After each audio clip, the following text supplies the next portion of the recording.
Hey, boys and girls, welcome to the Do Now Today. Oh my goodness. Look at these triangles. What can be used to prove the triangles are congruent?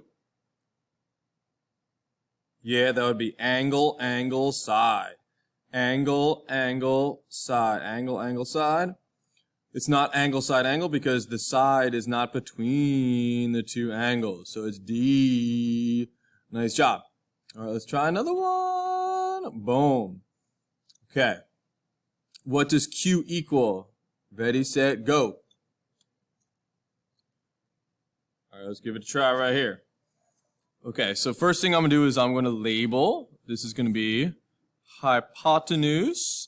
And straight across from the angle is going to be opposite. Okay. So we have SOHCAHTOA. I can label adjacent here, but there's nothing there, so it doesn't matter. So I have opposite and hypotenuse. That is going to be sine. There you go.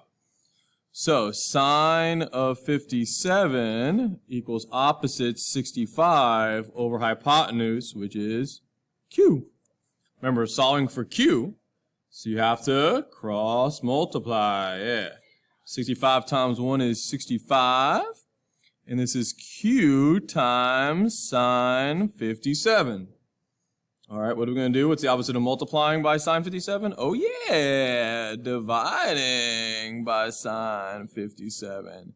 Whoop, that equals 1. 1 times Q is just Q, and there we have 65 divided by sine 57, which is A. Nice job. Okay, one more. This one, if you remember from the practice EOC we had. Let's see. Okay, theta is 28. What's the distance between point A and point B with this spring right here to the nearest tenth of a foot? Cool. So this is a right triangle. It kind of looks like this. So this is 3. This is the spring side. So this is A to B. I'm looking for that, so I'm going to call that X. And it said theta is 28 degrees. Okay. So I need a label. Obviously, this is the hypotenuse, opposite the right angle. Hypotenuse. This is the opposite, because it's straight across. Draw a line straight across, opposite. And then this side would be the adjacent side. So, we have adjacent and we have hypotenuse. What are we going to use? Oh, cosine.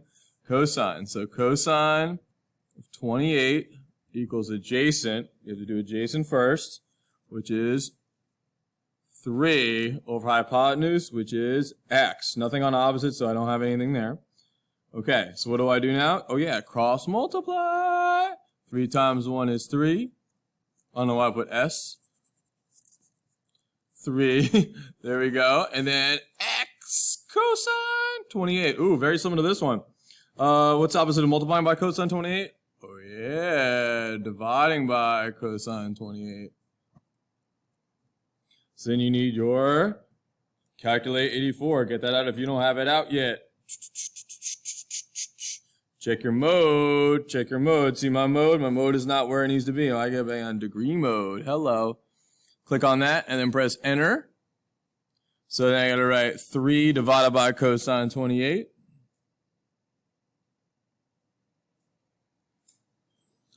Ding, ding, ding, ding, ding, ding, ding, ding, ding, ding, ding, ding, ding. 3.3977, like that. So X is approximately 3.3977. I go to the nearest tenth. So here's the tenths place. Look here. Oh, that's a 9. So this goes up. So X is approximately 3.4 feet. Got feet, right? Feet. 3.4 feet. There we go.